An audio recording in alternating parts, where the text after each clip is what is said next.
Prime minister பதவி விலக்குன்னு சொல்லிடுங்க. நீங்கள் ஒவ்வொருத்தராக நீங்கள் கோல் போஸ்ட்டை மாற்றிருக்கவே வேண்டாம். முதல்ல தர்மேந்திர பிரதான்னாங்க, அப்புறம் இப்போ அமித்ஷான்றாங்க. பிரதம மந்திரியே விலகுன்னு சொல்லுவாங்க. நாளைக்கு என்ன சொல்லுவாங்கன்னா, பிரதம மந்திரி வந்து தேர்தலே நிற்கக்கூடாதுன்னு சொல்லிடுவாங்க. 2029 பிரதமராக யார் இந்த தாவேகா கூட்டணி சொல்ல போறாங்கன்னு பார்க்கணும். அப்போ வந்து கண்டிப்பா இவங்க வந்து விஜயை சொல்லணும் அவங்க. ஏன்னா ராகுல் காந்தி சொல்லக்கூடாது. ராகுல் காந்தி வந்து நார்த் இந்தியாவில் இருக்கிறார் இல்லையா? அப்போ பிரதமரை யார் சொல்ல போறாங்கன்றதை பார்க்கணும். அப்போ வந்து உண்மையிலேயே இவர்கள் வந்து தமிழ்நாட்டிலேருந்து ஒரு பிரதமரை வந்து தேர்ந்தெடுப்பதற்கு இவர்கள் விரும்புகிறார்களான்றது வந்து மக்களுக்கு தெரிய ஆரம்பிக்கும்.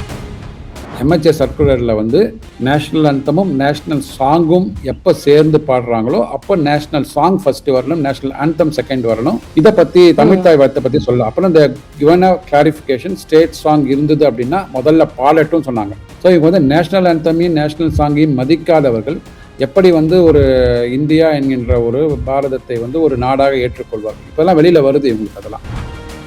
இப்போ மாநிலம் ஏற்படுத்துகின்ற ஒரு விழாக்களில் மாநில பாடல்களுக்கு முன்னுரிமை அளிக்கப்படும். அப்படிதான் வந்து கிளாரிஃபிகேஷன் வந்திருக்கு. ஹைகோர்ட்டுக்கு ministry of home affairs has given the clarification.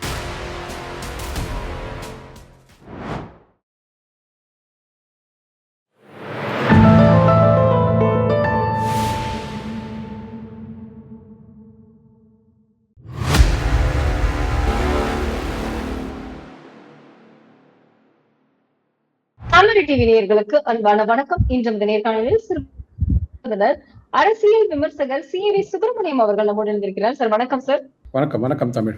இன்னைக்கு தமிழக சட்டசபையில பாத்தீங்க அப்படின்னா தீர்மானங்கள் 2ஆக வந்து நிறைவேற்றி இருக்காங்க. இதுல மத்திய அரசாங்கம் கொண்டு வந்திருக்க முக்கியமான விஷயங்களுக்கு தான் இவங்க தீர்மானம் நிறைவேற்றி இருக்காங்க. அதுல ஒண்ணு அப்படின்னு பாத்தீங்கன்னா டீலிமிட்டேஷன். இது வந்து கண்டிப்பா எங்களுக்கு வேண்டாம், தமிழகத்திற்கு வேண்டாம் அப்படின்னு. அது மட்டும் இல்லாமல் நீட் எதிர்ப்பு, நீட் தேர்வுக்கான எதிர்ப்பு அப்படிங்கறத வந்து திமுக மட்டும் இல்ல புதிய அரசும் எதிர்ப்பு தெரிவிக்குது. அடுத்தது FCRA.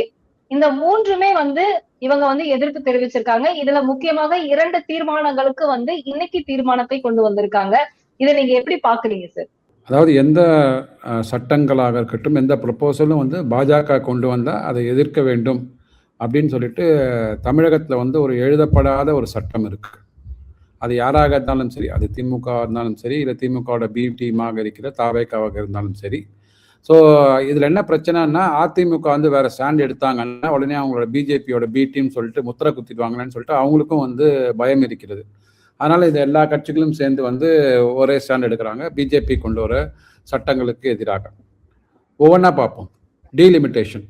டீலிமிட்டேஷன் பில்லை ப்ரப்போஸ் பண்ணின போது அப்போ உள்ள முதலமைச்சர் என்ன பண்ணாருன்னா, ஒரு காகிதத்தை எடுத்து அந்த பில்லை எடுத்து அப்படியே எரிச்சாரு, லைட்டரில் காமிச்சு எரிச்சார் இல்லைங்களா? அதுக்கப்புறம் இப்போ RS பாரதிட்ட கேட்ட போது அவர் என்ன சொல்றாருன்னா, இப்போ அந்த பில்லை நீங்கள் ஆதரிப்பீங்களான்னா எங்களுக்கு தெரியாதுங்க, இப்போ அந்த பில்லில் என்ன எழுதியிருக்கிறாங்கன்னு தெரியாது, வரட்டும் நாங்கள் அதை பார்க்குறோம் அப்படின்னாங்க. அப்போது முன்ன என்ன படிச்சுட்டு அதை கிழிச்சிங்க, இப்போ என்ன வந்து உங்களுக்கு புரியல, நாங்கள் வந்து இனிமேல் படிக்க போகிறோன்னு சொல்கிறீங்கன்னு தெரியல. அது பொதுமக்களுக்கு விளக்கினாங்கன்னா நல்லாயிருக்கும்.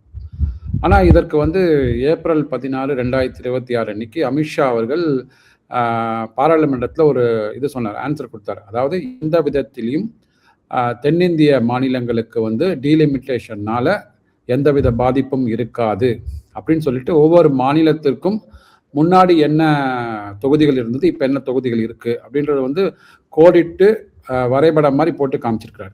குறிப்பாக தமிழகத்திற்கு வந்து 39 தொகுதிகள் இப்போ இருக்கு இல்லைங்களா, பாராளுமன்ற தொகுதிகள். இது வந்ததுக்கு அப்புறம் 59 தொகுதிகளாக மாறும். ஒட்டுமொத்த தென்னிந்திய மாநிலங்களுக்கு வந்து 23.76% இருந்தது, 23.8% மாறப்போகிறது. 195 வந்து புதுசாக வரப்போகிறது. முன்னாடி உள்ளது 129. 129 தொகுதிகள் 195 தொகுதிகளாக மாறப்போகிறது. 543 810 போகும்போது. அதை தாண்டி இன்னொன்று என்ன சொல்றாரு அப்படின்னா, இந்த டீலிமிட்டேஷன் பில் வந்து 2029 வரைக்கும், அதாவது டிசம்பர் 2029 வரைக்கும் நடக்கின்ற தேர்தல்களுக்கு இது செல்லுபடியாகாது. பழைய தேர்தல் நடைமுறைகளே, அதாவது பழைய தொகுதிகள் என்ன எண்ணிக்கை இருக்கோ அதுதான் வந்து செல்லுபடியாகும் சொல்றாரு அவர். எனக்கு என்னன்னா, இப்போ இவர்கள் எதிர்க்கிறது என்னன்னா, ஸோ 2029 திருப்பி வந்து என்டிஏ கூட்டணி தான் அங்கே ஆட்சிக்கு வரும் போல இருக்கு, அதனால நம்மளால ஒன்றுமே பண்ண முடியாது, 34 தான் நம்ம திருப்பி வந்து அட்லீஸ்ட் இப்போ இருக்கிற எதிர்க்கட்சி ஒரு தலைமையாவது நம்ம ரீட்டைன் பண்ண முடியும். இல்லை அப்போ ஆட்சிக்கு வந்தால் நமக்கு வந்து திருப்பி இவர்கள் கொடுத்த அந்த என்டிஏ கொடுத்த டீலிமிட்டேஷன் தான் நமக்கு செல்லுபடி ஆகும்ன்ற ஒரு நம்பிக்கை அவங்களுக்கு இருக்குது. ஏன் நீங்கள் வந்து 2029 மேலே தேர்தல் வரும், அதில் நீங்கள் வந்து அறுதி பெரும்பான்மை பெறலாம், வந்தப்பறம் அந்த டீலிமிட்டேஷனை மாற்றலாம் இல்லையா? அந்த நம்பிக்கை அவங்களுக்கு இல்லை. அதனால தான் திருப்பி என்ன சொல்கிறாங்கன்னா அந்த டீலிமிட்டேஷன் எங்களுக்கு வேண்டாம். ஸோ வேண்டாம் அப்படின்னா என்ன மாறுதல் கொண்டு வரணும்னு சொல்லணும்ல. எங்களுக்கு இது வேண்டாம் அப்படின்னா அதுக்கு மாற்று என்ன? இல்லை எனக்கு 543 தொகுதிகளே போரும்னா, சார் ஒரு தொகுதியில் 2.5 லட்சம் 3 லட்சம் இருந்தது பாராளுமன்ற தொகுதிகளில், இப்போ வந்து ஒரு தொகுதியில் வந்து 20 லட்சத்தை தாண்டி போயிட்டு இருக்கு. எப்படி வந்து 20 லட்சம் தொகுதிகளோட மெம்பர்ஸோட ஒரு வாக்காளர்களோட ஒரு ரெப்ரசன்டேஷனாவது ஒரு எம்பி பண்ண முடியும்? குறைஞ்சபட்சம் 10 லட்சத்துக்கு கீழே வரணும். அப்போதான் வந்து உங்களுக்கு வந்து இதுவாக இருக்கும் இல்லைங்களா? ஸோ ஏன்னா இப்போ கிட்டத்தட்ட 8 கோடி வாக்காளர்கள் இருக்கிறாங்க. 145 கோடி மக்கள் தொகையில் 80 கோடி வாக்காளர்கள் இருக்கிறாங்க. 80 கோடி வாக்காளர்களை பார்த்தீங்கன்னா அப்படியே வந்து ஒரு 810 850 அந்த ரேஞ்சில் இருந்தால் தான் ஒரு மேனேஜபிளாக இருக்கும் ஒரு பாராளுமன்ற இதுக்குன்னு சொல்கிறாங்க, தொகுதிக்குன்னு சொல்கிறாங்க. ஸோ இவ்வளோ வந்து கரெக்டாக இது பண்ணி டேட்டாலாம் கொடுத்து இப்போ அவங்க வந்து என்ன சொல்கிறாங்கன்னா டீலிமிட்டேஷன் எங்களுக்கு வேண்டான்றாங்க. வேண்டானா மாற்ற சொல்லுங்க. நீங்கள் மாற்றை வந்து நீங்கள் சொல்லாமல் இருக்கிற வரைக்கும் இது வந்து செல்லுபடி ஆகாது. ஸோ ஓகே, இது டீலிமிட்டேஷன் வந்து கான்ஸ்டியூஷனல் அமெண்ட்மெண்ட்டு. ஸோ 2/3 மெஜாரிட்டி வேணும். திருப்பி அவங்க வந்து நிறைய எதிர்கட்சிகள்லாம் பார்த்தீங்கன்னா இங்கே என்டிஏவோட அந்த தீர்மானத்தை ஆதரிப்பதாக வந்து ஒரு சமூகத்தில் வந்து சமூக ஊடகங்களில் செய்திகள் வந்து கொண்டிருக்கின்றன. அதனால இது வந்து கண்டிப்பாக வர இந்த பாராளுமன்ற கூட்டத்தொடரில் ப்ரப்போஸ் பண்ணுவாங்கன்னு எதிர்பார்க்குறோம். அதை தாண்டி பார்த்தீங்கன்னா வேற நீங்கள் ஏதாவது ஒரு ஆல்டர்னேட் சொல்யூஷனை கொடுக்கணும். எவ்வளோ நாள் இதே வச்சு ஓட்டிட்டு இருப்பீங்க? ஸோ ஆல்டர்னேட் சொல்யூஷன் ஒன்றுமே கொடுக்காம ஒன்றுன்னு சொல்கிறாங்கன்னா மக்கள் தொகை வந்து எங்களுக்கு குறைஞ்சி போயிடுச்சு, அதனால எங்களுக்கு தொகுதிகளும் குறைஞ்சி போயிடுன்றாங்க. அப்போ நீங்கள் என்ன சொல்லணும்னா டீலிமிட்டேஷன் படி புதிதாக நீங்கள் தொகுதிகளை அலாட் பண்ணுறீங்க அப்படின்னா எப்படி வந்து நமக்கு நிதி கமிஷனில் ஃபினான்ஸ் கமிஷனில் வந்து மத்திய அரசாங்கத்திலேருந்து மாநிலத்துக்கு பகிர்வு வருது பார்த்தீங்களா, அதுக்கு ஒரு வெயிட்டேஜ் கொடுப்பாங்க. நீங்கள் பாப்புலேஷனை கண்ட்ரோல் பண்ணினதுனால உங்களுக்கு அடிஷ்னல் வெயிட்டேஜ் கொடுக்குறோம், ஸோ தட் நீங்கள் உங்களுக்கு அதிகமாக நிதி பகிர்வு கிடைக்கும் அப்படின்னு சொல்லி ஒரு வெயிட்டேஜ் இருக்கு. அதை மாதிரி உங்களுக்கு அடிஷ்னலாக ஒரு தொகுதிகளோ 2 தொகுதிகளோ பிகாஸ் நீங்கள் பாப்புலேஷனை கண்ட்ரோல் பண்ணியிருக்கிறீங்க, அதற்காக உங்களுக்கு இந்த 2 தொகுதிகள் கொடுக்குறேன், இல்லை எனக்கு 2 தொகுதிகள் வேணும் அப்படின்னு கன்ஸ்ட்ரக்டிவாக கேட்டீங்க அப்படின்னா மக்கள் வந்து இதை ஏற்றுப்பாங்க. ஸோ எதற்கு எடுத்தாலும் நீங்கள் வந்து டீலிமிட்டேஷன் எதிர்க்கணும், நீட்டை எதிர்க்கணும், எஃப்சிஆரை எதிர்க்கணும், எந்த சட்டங்கள் கொண்டு வந்து எதிர்க்கணும் அப்படின்னா இது வந்து செல்லுபடி ஆகாது. அதுதான் நம்ம பார்க்குறோம். இப்போ அடுத்து நம்ம அந்த எஃப்சிஆர்ஏக்கு வருவோம். எஃப்சிஆர்ஏ எப்போ கொண்டு வந்தாங்க, யார் கொண்டு வந்தாங்க எல்லாருக்குமே தெரியும். 1976 எப்போ வந்தது? எமர்ஜென்சி காலகட்டத்தில் அப்போ நடந்த தேர்தலில் இந்திரா காந்தி அம்மையார் தோல்வியுற்றதுனால அதுக்கு அகேன்ஸ்டாக வந்து அவங்க வந்து கோர்ட்டில் கேஸ் போட்டாங்க. அந்த கேஸ் வந்து தள்ளுபடி ஆயிடுச்சு. அதாவது அவங்களுக்கு பாதகமாக தீர்ப்பளிச்சதுனால உடனே எமர்ஜென்சியை டிக்ளேர் பண்ணி என்ன குறிப்பாக என்ன சொன்னாங்கன்னா அப்போ நடந்த தேர்தல்களில் வெளிநாட்டு பணங்கள் வந்து உள்ளே வந்திருக்குது, சிஐஏ பணம்லாம் உள்ளே வந்திருக்குது, அதனால் நாங்கள் எஃப்சிஆர்ஏவை கொண்டு வரோம்னு சொல்லிட்டு எஃப்சிஆர்ஏவை கொண்டு வந்தது யார்? காங்கிரஸ். நீட்டை கொண்டு வந்தது யார்? காங்கிரஸ். ரைட்டுங்களா? ஸோ டீலிமிட்டேஷனை தள்ளி போட்டது யார்? காங்கிரஸ். ஸோ எல்லாமே வந்து சூத்திரதாரி ஆரம்பம் காங்கிரஸ். இப்போ அதை வந்து கொஞ்சம் ஃபைன் டியூன் பண்ணி செம்மைப்படுத்தி எடுத்துகிட்டு போகும்போது அவங்களுக்கு என்ன புரியுதுன்னா இது வந்து நல்ல திட்டமாக மக்களுக்கு மாறிவிடும், அதனால் நமக்கு வந்து இது வந்து சாதகமாக இருக்காதுன்றதுனால அந்த தோல்வி பயத்தில் தான் வந்து இவங்க எல்லாத்தையும் எதிர்க்கிறாங்க. ஏன்னா நீட்டில் பார்த்தீங்கன்னா இப்போ வந்து மாணவர்கள் வந்து வண்டியரசு சொல்றாரு இப்போ எஃப்சிஆர்ஏ வந்துச்சு அப்படின்னாவே தமிழ்நாட்டுக்கு ஒரு பெருமளவில் பாதிப்பு ஏற்படும். அது மட்டும் இல்லாமல் இந்த இடத்துல வந்து அதிகமாக கிறிஸ்தவ பள்ளிகள் தான் அதிகமாக இருக்கிறது. அதனால நம்மளுடைய குழந்தைகளுக்கு கிடைக்கக்கூடிய ஒரு நல்ல கல்வி கிடைக்காம போயிடும் அப்படிங்கிறது எல்லாமே வந்து வன்னியரசு அடுக்கடுக்கான குற்றச்சாட்டுகளை வைக்கிறாரு. தமிழ்நாடு பின்தங்கி போயிடும் அப்படிங்கிற மாதிரியான ஒரு குற்றச்சாட்டையும் வைக்கிறாரு. என்னங்க நீங்கள் தான் டபுள் டிஜிட் க்ரோத்ன்றீங்க, 11.19% தமிழ்நாடு வளர்ந்துருக்குன்றீங்க, 2வது பெரிய மாநிலமாக இருக்குதுன்றீங்க. அப்போ பணம் உங்கள் கையில் இருக்கும்போது எதற்கு வந்து ஏதோ ஒரு பாட்டு கூட வரும், ஏன் கையை ஏந்த வேண்டும் வெளிநாட்டின்னு. எதற்கு வெளிநாட்டு நிறுவனங்கள் மூலமாக உங்களுக்கு பணம் வேணும்? நீங்கள் தான் என்ன சொல்கிறீங்க, எஜுகேஷனை கன்கரண்ட் லிஸ்ட்லேருந்து ஸ்டேட் லிஸ்ட்டுக்கு கொண்டு வரணுன்றீங்க இல்லையா? ஸ்டேட் லிஸ்ட்டை கொண்டு வந்தால் என்ன பண்ணணும்? அரசாங்கம் ஏற்று நடத்த வேண்டும் இல்லையா? அப்போ நடத்துங்க. எதற்காக வந்து வெளிநாட்டிலேருந்து நமக்கு பணம் வேணும் நினைக்கும் சார். வெளிநாட்டிலேருந்து பணம் வருவதை யாருமே தடுக்கலை. It is only a regulation act. அதாவது எதற்காக பணம் வருகிறது, ஏன் வந்தது, அந்த தொகை வந்து கரெக்டாக அந்த பயன்பாட்டிற்கு தான் வந்து செயல்படுத்தப்பட்டிருக்கிறதா செலவிடப்பட்டிருக்கிறதான்னு பார்த்துட்டு அதற்குண்டான சர்டிஃபிகேட்டை கொடுத்தீங்கன்னா உங்களுக்கு விருப்பம் இருந்தால் நீங்கள் இந்த எஃப்சிஆர்ஐ லைசன்ஸை ரெனியூவல் பண்ணிக்கலாம். புரியுதுங்களா? ஸோ அப்போ நம்ம எதுக்கு மடியில் கணம் இருந்தால் தானே வழியில் பயம் இருக்கும். எதற்கு உங்களுக்கு பயம் இல்லைங்களா? அது அதை வந்து அந்த அந்த எந்த விதமான ரிலீஜியஸ் வார்த்தைகளுமே இல்லை. அது வந்து இந்து சமயங்கள் அந்த அந்த மாதிரி சம்மந்தப்பட்ட ஒரு என்ஜிஓக்கு ப்ரமோட் பண்ணுறாங்களா? இல்லை. கிறிஸ்துவ வார்த்தைகளும் இல்லை, முஸ்லீம் வார்த்தைகளும் இல்லை. ஏன் வந்து உங்களுக்கு ஆட்டோமேட்டிக்காக வருது அப்படின்னா, இதன் மூலமாக மத பிரச்சாரங்களை நீங்கள் வந்து முன்னெடுக்கிறீர்கள். அதாவது ஒரு மதம் வந்து எப்படி வந்து பரவும் அப்படின்னு பார்த்தீங்கன்னா, கன்வர்ஷனுக்கு எப்படி போவாங்கன்னு பார்த்தீங்கன்னா, அது கல்வியாக இருக்கும், இல்லைனா வந்து ஆரோக்கியம் சம்மந்தப்பட்ட ஹாஸ்பிட்டல் ஹெல்த் ரிலேட்டடில் வந்து அவங்க சப்போர்ட் பண்ணுவாங்க, இல்லை வந்து அவங்களுக்கு பணம் ஏதாவது கொடுப்பாங்க மறைமுகமாக. இந்த 3 முறைகளின் மூலம்தான் கண்டிப்பாக ஒரு மதம் வந்து பரவ ஆரம்பிக்கும் ஃபோர்ஸ்ஃபுல்லாக. அவங்களுக்கு வந்து அவங்க அந்த இன்னொரு சமூகத்தின் மேலே இன்னொரு மதத்தின் மேலே நம்பிக்கை இருந்து நம்பிக்கைக்காக மாறுறாங்கன்னா யாருமே தடுக்க முடியாது. ஓகே. ஃபோர்ஸ்ஃபுல் கன்வர்ஷன்னா டைரக்ட் கன்வர்ஷன் இல்லை, இன்டைரக்டாக மறைமுகமாக. எனக்கு வந்து இப்போ எங்கள் வீட்டில் ஒருத்தவங்களுக்கு உடம்பு சரியில்லை, அவங்களுக்கு வந்து நாள்பட்ட நோய் இருக்குது, கேன்சர் இருக்குது, இல்லைனா வந்து கண் பார்வை போயிடுது அப்படின்னா அவங்க ட்ரீட்மெண்ட்டுக்கு பணம் கொடுக்குறாங்க, ஒரு நிறுவனம் கொடுக்குறாங்க, அதுவும் மற்ற மதங்களை சார்ந்த நிறுவனம் கொடுக்குறாங்கன்னா எனக்கு ஆட்டோமேட்டிக்காக அவங்களுக்கு வந்து அவங்க என்ன சொல்கிறாங்கன்னா அது கேட்கறதுக்கு போகும். இன்னைக்கு நேற்று வேற மரிய வில்சன் சொல்லிட்டாரு, தமிழில் வந்து அன்பு மொழியே கிடையாது, இரக்க மொழியே கிடையாது, கருணை மொழியே கிடையாது, பைபிளில் மட்டும்தான் இருக்குன்ட்டாரு. புரியுதுங்களா? ஸோ அந்த அன்பு கருணை இரக்கம்லாம் தமிழ் மொழியில் இல்லைன்னே சொல்லிட்டாரு. அங்கே இருக்க மீதி இருக்கிற 233 எம்எல்ஏக்கள், 232, ஏன்னா ஒரு தொகுதி காலியாக இருக்குது, 231, 33, அதில் இவர் ஒருத்தர் தாண்டி பண்ண 232 எம்எல்ஏக்கள் வந்து அவங்கெல்லாம் ஒத்துன்னு இருக்கிறாங்க. ஒரு வார்த்தை கூட சொல்லலை, தமிழில் இரக்கம் கருணை அன்பு கிடையவே கிடையாதான், வெறும் பைபிளில் மட்டும்தான் இருக்காமா. இது எவ்வளவு வந்து இங்க இருக்கிற நீங்க வந்து அவங்கள குத்திட்டீங்க, நீங்க என்ன, நான் வந்து ரத்தம் வராடிக்கு உங்களுக்கு அடிச்சிட்டேன், சாரின்னு கேட்குறீங்க, ஒத்துப்பீங்களா? இதே மாதிரி ஒரு இந்து சமயத்தை சார்ந்த ஒரு எம்எல்ஏ சட்டமன்றத்தில் சொல்றாரு, என்ன ஆகும்?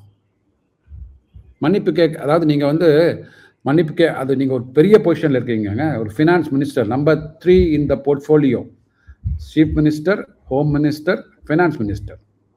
நீங்கள் வந்து 20 வருடங்களாக ஒரு எஜுகேஷன் இன்ஸ்டிடியூஷன் நடத்துகிறேன்றீங்க. அப்போ நீங்கள் மாணவர்களோட உரையாடி இருப்பீங்க இல்லையா? மாணவர்களோட உரையாடும் போது அவங்க பேசுகின்ற இதெல்லாம் உங்களுக்கு தெரியும் இல்லையா? எவ்வளோ சாஃப்டாக பேசணும். ஏன்னா ஒரு வார்த்தை நீங்கள் அதிர்ந்து பேசிட்டீங்க, அவங்க மனம் காயப்பட்டதுன்னா என்ன ஆகும்? அதை மாதிரி தான் நடந்திருக்கு. கண்டிப்பா சார்.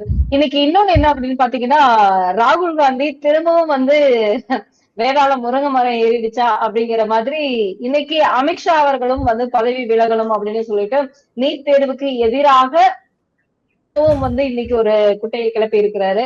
இதை எப்படி பாக்குறீங்க சார்? நான் என்ன சொன்னேன் முன்னாடியே பேசும்போது, நிறைய மீடியாக்கள் சொல்லும் போது, பிரைம் மினிஸ்டர் பதவி விலகுன்னு சொல்லிடுங்க. நீங்க ஒவ்வொருத்தரா நீங்க கோல் போஸ்ட்டை மாத்திருக்கவே வேண்டாம். ஏன்னா வந்து முதல்ல தர்மேந்திர பிரதான்னாங்க, அப்புறம் இப்போ அமித்ஷான்றாங்க. நீங்கள் பிரதம மந்திரியே விலகணும்னு சொல்லுவாங்க. நாளைக்கு என்ன சொல்லுவாங்கன்னா, பிரதம மந்திரி வந்து தேர்தலே நிற்கக்கூடாதுன்னு சொல்லிடுவாங்க. அடுத்தது தேர்தலில் நின்னா தானே உங்களுக்கு பிரச்சனை ஆகும். ஸோ அதனால் தேர்தலே நிற்கக்கூடாது, இவங்க யாருமே தேர்தலில் நிற்கக்கூடாது அப்படின்னு சொல்லிடுவாங்க அவங்க. அந்த மாதிரி நடக்குது. பட் இதெல்லாம் வந்து எனக்கு தெரிஞ்சு ராகுல் காந்தி வந்து அவர் முதிர்ச்சியற்ற ஒரு அரசியலே தான் காமிக்குது. இதற்கு என்ன சம்பந்தம்? மக்கள் வந்து 2017 இன்ட்ரடியூஸ் ஆனது, இன்னும் இப்போ வந்து 9 வருடங்களாக நடந்து கொண்டிருக்குது. வருஷம் பார்த்தீங்கன்னா அதில் வந்து பர்ஃபார்ம் பண்ணுற மாணவர்களின் எண்ணிக்கை ஜாஸ்தியாக போகுது. 22 லட்சம் மாணவர்கள் எழுதியிருக்கிறாங்க. அரசு பள்ளியில் படித்த தமிழக மாணவர்கள்லாம் வந்து பயங்கரமாக பர்ஃபார்ம் பண்ணிட்டு இருக்கிறாங்க. ஸோ அது வந்து மேபி இது வெறும் அரசியலாக தான் நம்ம பார்க்குறோம். அவங்க தான் நீட்டுக்கு எதிரான தீர்மானத்தை போட்டாங்க, சட்டத்தை ஏற்றினார்கள், சுப்ரீம் கோர்ட்டில் இருக்குது, திரௌபதி முர்மு மேடம்கிட்ட இருக்குது. அது வந்து சுப்ரீம் கோர்ட்டும் பிரசிடென்ட்டும் முடிவு பண்ண வேண்டியதான். அது வரைக்கும் வந்து மக்களால் ஏற்றுக்கொள்ளப்பட்ட சட்டம் கண்டிப்பாக நடக்க ஆரம்பிக்கும். இன்னைக்கு தாவேக அரசு ரொம்ப வந்து பிடிவாதமாக தமிழ்நாடு தனிநாடு அப்படிங்கிற மாதிரியான பேச்சுக்கள் அதிகமாக சட்டமன்றத்தில் வந்து பேசு பொருளாக இருக்கு. நீங்க கவனிச்சிருப்பீங்கன்னு நினைக்கிறேன். இன்னைக்கு ஆதவ அர்ஜுனா பேசினது வந்து தமிழ்நாடு இருந்து ஒரு பிரதமர் வரணும், தமிழ்நாடு வந்து தனி நாடாக வந்து ஆளும் திறமை அதுக்கு இருக்கு அப்படிங்கிற மாதிரி எல்லாம் அவர் பேசியிருந்தாருல்ல சார். ஆனா அவருக்கு ஒரு விஷயம் மறந்துருச்சு அப்படின்னு நான் நினைக்கிறேன். ஏற்கனவே வந்து தென்னிந்தியாவில இருந்து தேவகவுடா வந்து பிரதமர் ஆயிட்டாரு அப்படிங்கறத அவர் மறந்துட்டாரோ? இவங்க வந்து போலரைசேஷன் பாலிடிக்ஸை நோக்கி போய் கொண்டிருக்கிறார்கள். ஏன்னா இப்போ வந்து இந்த தமிழ்த்தாய் வாழ்த்திலே மிகப்பெரிய சர்ச்சையை கொண்டு வந்தாங்க இல்லையா? தமிழ்த்தாய் ஆமா. வாழ்த்தை வந்து யாருமே முதல்ல பாடக்கூடாதுன்னு சொல்லவே இல்லை.